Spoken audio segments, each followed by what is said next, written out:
Algebra 1, Unit 5, Lesson 4, Linear Functions Given Specific Information. We want to be able to write the linear function based on information that we have from it. We could be given a point in the slope. We could be given 2 points. We could be given data in a table. We could be told that it's parallel to a known line and have a point on that line. We could be told it's direct variation. It could be a transformation of a known line, or we could be told that it's a horizontal or vertical line through a particular point. The first two involve all of the needed techniques for writing the equations of linear functions, so let's look at those first. It says, what is the equation of the line with a slope of -3/5 that passes through the point -2, 7? Give the equation in slope-intercept form and in standard form. So first of all, slope-intercept form, we know y equals mx plus b. We're given m. We can substitute that right away. Y equals -3/5 x plus b. Now we still need to find b, so we can substitute this point in the line. The x is -2, so we can put -2 where x is. The y is 7. We can put 7 where y is. Then we're going to solve for b. So once we multiply, we get 6/5, and then we would subtract 6/5 from both sides to find the value of b is 29/5, and then go back and substitute that into the original equation up there. Y is equal to -3/5 x plus 29/5. If all we want is slope-intercept form, we would stop there. But we're also asked to find standard form, so again, we want to get rid of all the fractions. We would multiply both sides by 5.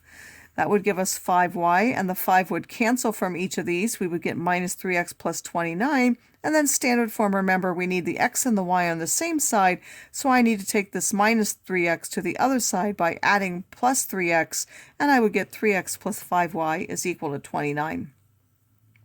There is another form that you can also use. This is a optional equation to use. We have y minus y1 equals m times x minus x1. So instead of putting it in slope-intercept form, we can put it in point-slope form. And then you don't really have to solve for b. You just need to rewrite. But you do have to remember another formula. So we could do y minus y1. Again, the same question is up here. We do y minus y1 is equal to m, which is -3/5. And then we would do x minus x1. Well, x minus a -2 is x plus 2. Then I would add 7 to both sides, and I also need to distribute that -3/5. So I would get -3/5 x minus 6/5, and then plus that 7. I combine those two things together to give me this. And you would go through the same steps to go from this to this by multiplying by 5 and taking the x to the other side to get standard form. We can also find the equation of a line given 2 points, and we'll also give it in both forms. So first of all, the slope we know is the change in the y to the change in x, which we can memorize as a formula, or simply look. From this point to this point, we went down 2, so the y change on the top is -2. And then from this point to this point, we went up 3, so that would be -2 over 3.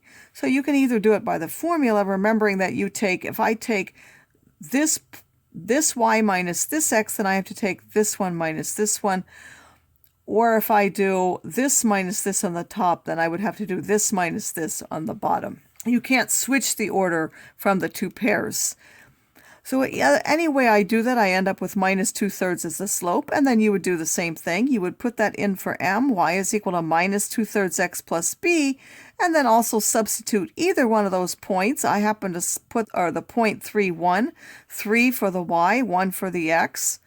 And then I solve for b by adding this 2/3 that you get to either side. B is 11/3, so y is -2/3 x plus 11/3. Or you could do it in that new formula, y minus y1. Again, you can pick either value. I happen to pick this one. So y minus 3 would be equal to the slope -2/3 and x minus 1. And then I would have to distribute the -2/3 and add this 3 to both sides. Again, I still get the same equation, whichever way I do that. If I want standard form again, I need to get rid of the fractions by multiplying everything by 3 to give me this. And then I would add 2x to both sides to give me this.